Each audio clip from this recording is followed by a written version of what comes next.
Assalamualaikum warahmatullahi wabarakatuh. Perkenalkan nama saya Roni Bakhtiar. Saya mahasiswa PBG Prodi Studi Fikih Universitas Islam Negeri Profesor Kiai Haji Saifuddin Juri Purwokerto dengan NIM PBG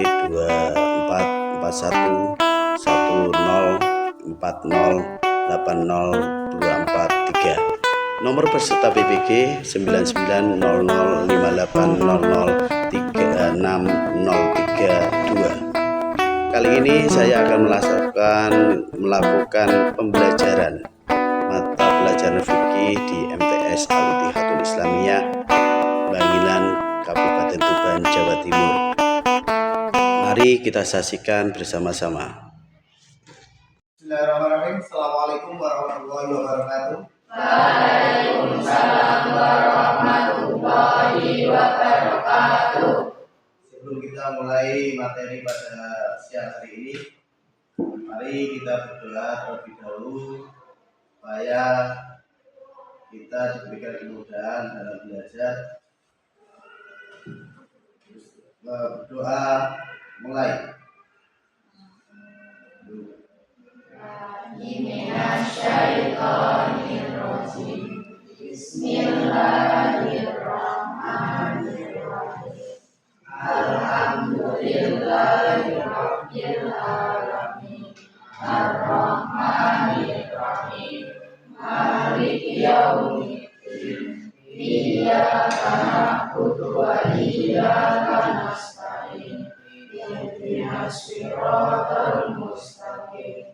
Siratal ladzina an'amta 'alaihim ghairil maghdubi 'alaihim waladdallin.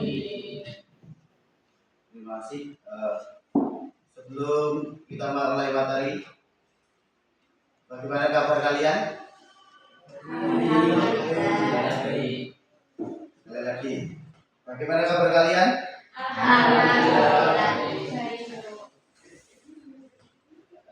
Untuk siang hari ini kita akan mempelajari tentang fikih, yaitu materi tentang adalah zakat dan macam-macam zakat.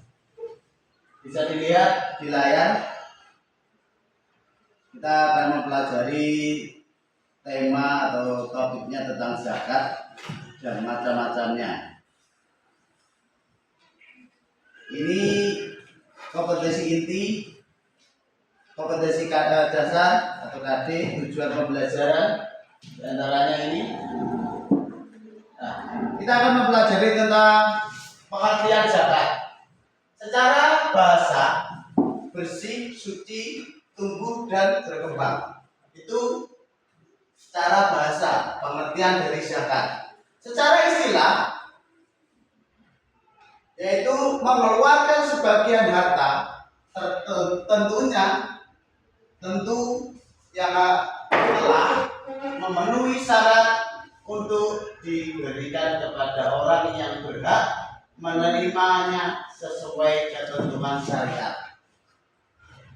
Secara istilah, mengeluarkan bagian harta tertentu yang telah memenuhi syarat untuk diberikan kepada orang yang berhak menerimanya sesuai ketentuan syariat. Itu pengertian dari zakat, baik secara bahasa maupun secara istilah.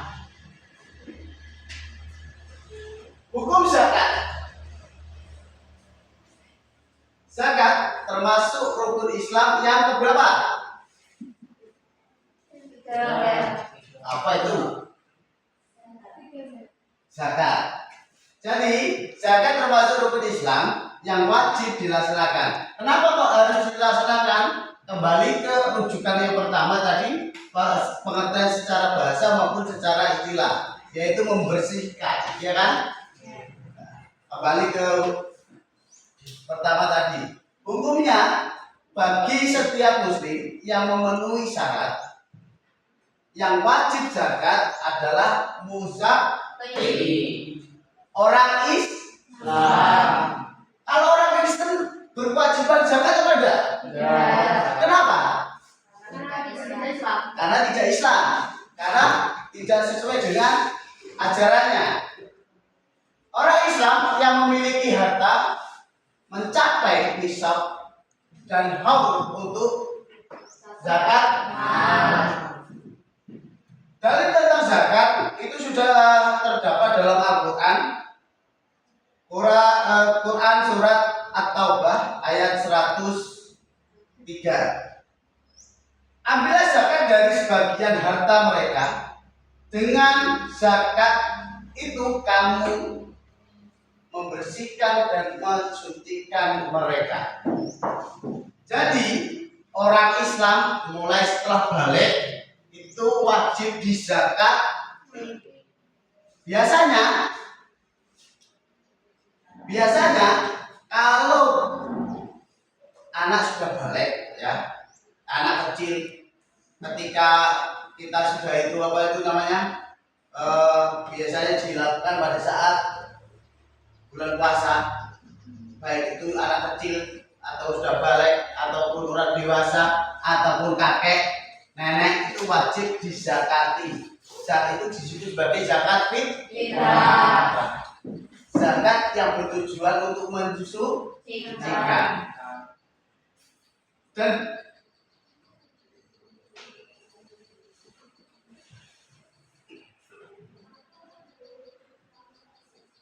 kembali ini Quran surat Al-Baqarah juga terdapat dalam Quran surat Al-Baqarah ayat 43. Dan dirikanlah sholat, tunaikanlah zakat.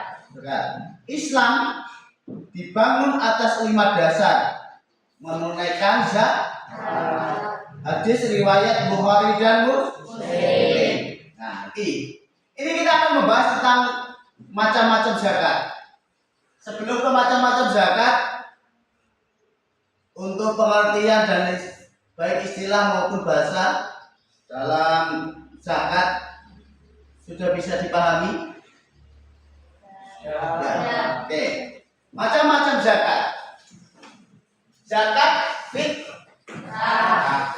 Waktu pelaksanaan dari awal Ramadan hingga sebelum sholat Idul Fitri. Kenapa kok zakat fitrah ini tidak boleh dilaksanakan setelah sholat Idul Fitri?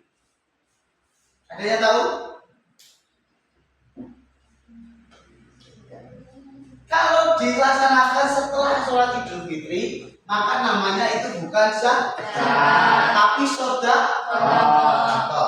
Bentuk zakat makanan pokok, misalnya beras.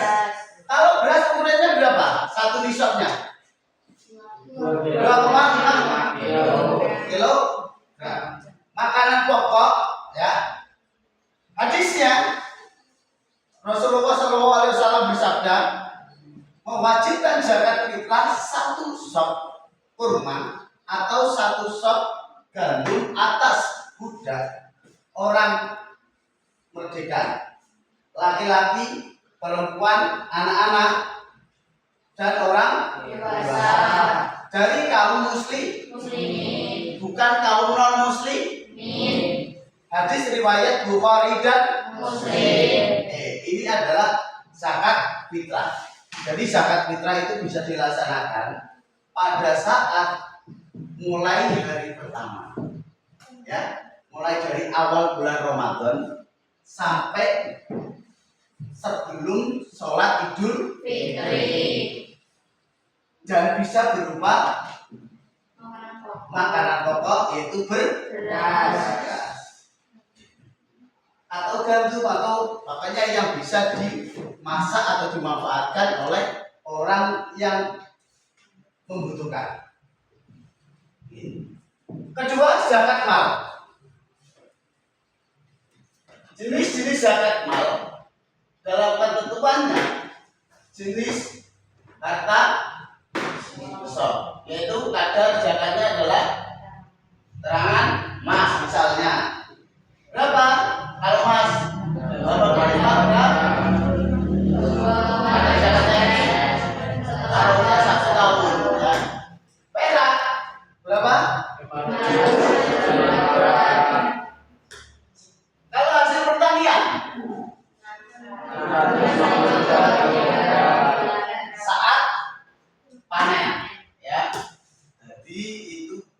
zakatnya, baik itu emas, perak, hasil pertanian, hewan ternak ya, atau perdagangan, itu semuanya ada zakatnya. Bukan hanya sebatas kok kita harus menzakati diri kita sendiri, tetapi harta kita juga harus dizakati. Ini yang perlu diperhatikan, berapa kadarnya, itu harus zakatnya berapa, sudah tertera di sini gambarannya ya. Hasil pertanian juga ada,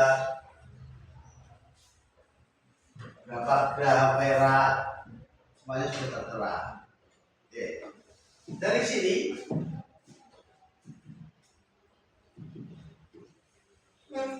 kalau tadi kita adalah orang yang memberikan zakat, orang yang wajib zakat ya. Tadi adalah pengertian zakat, terus apa saja yang perlu dizakati. Sekarang kita akan membahas tentang penerima zakat atau asnaf. Asnaf itu adalah 8 golongan penerima zakat. Di antaranya apa? Fakir, miskin, hamil, mualaf, riqab, gharimin, fisabilillah, ibnu sabil. Ibnu sabil. Di sini 8 golongan ini adalah orang yang berhak menerima zakat, baik itu zakat fitrah, ya, hasil pertanian, hasil emas dan perak semuanya, harta kita ini golongannya 8 golongan yang berhak menerima zakat.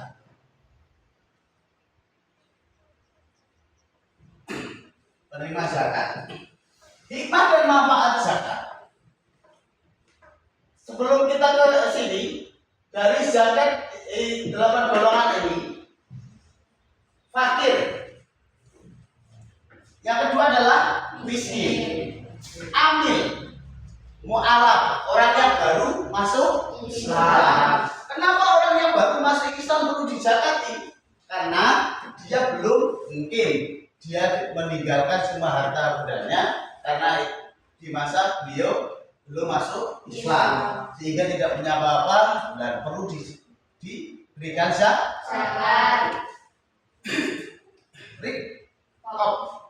Yaitu budak. Kenapa kok budak perlu diberikan zakat?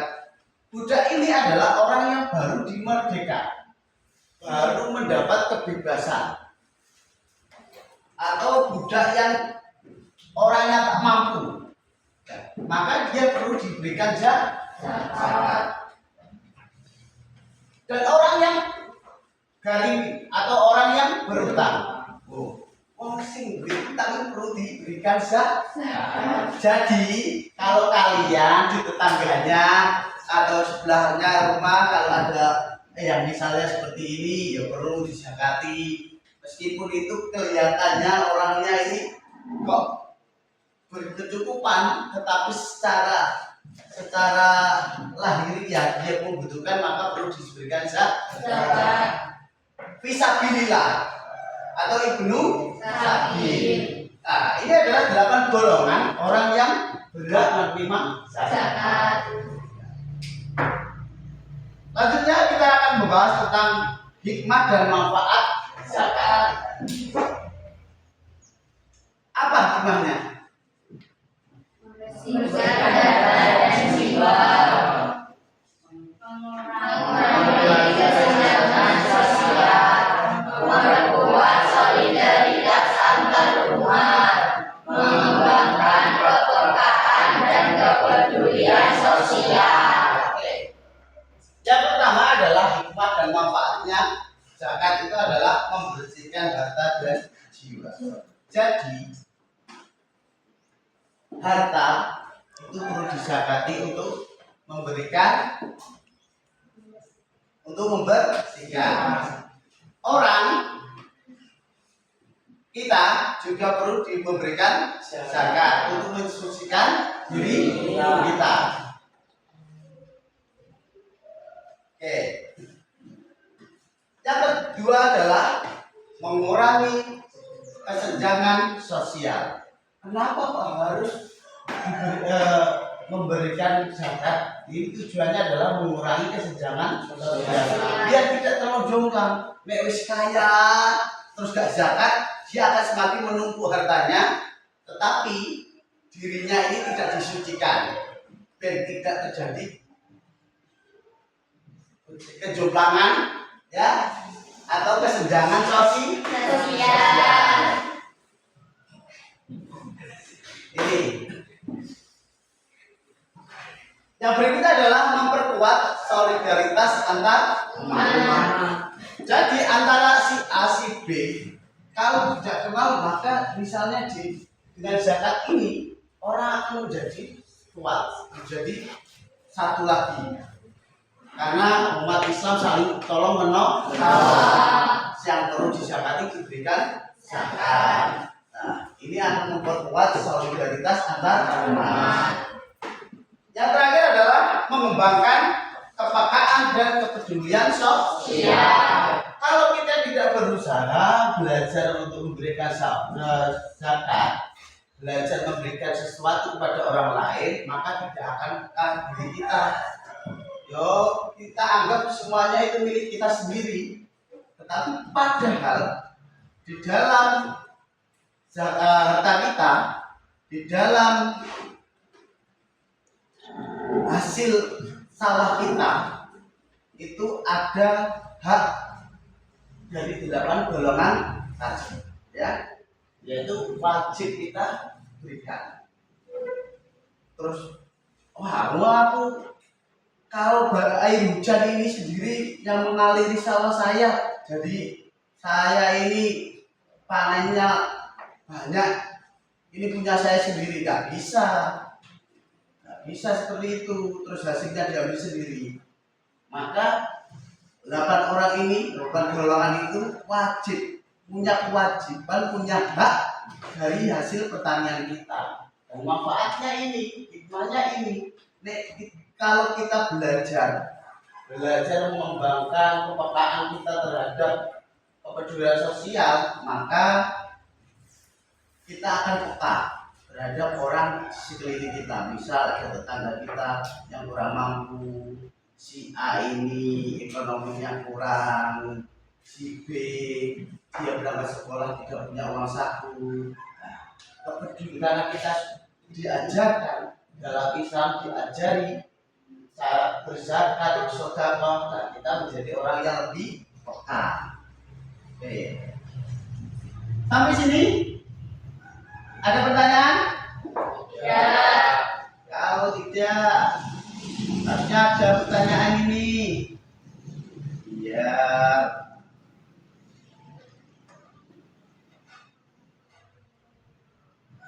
Mungkin dari sini. Ini. Kiranya dalam materi tadi perlu didiskusikan diantaranya dari sini, ya.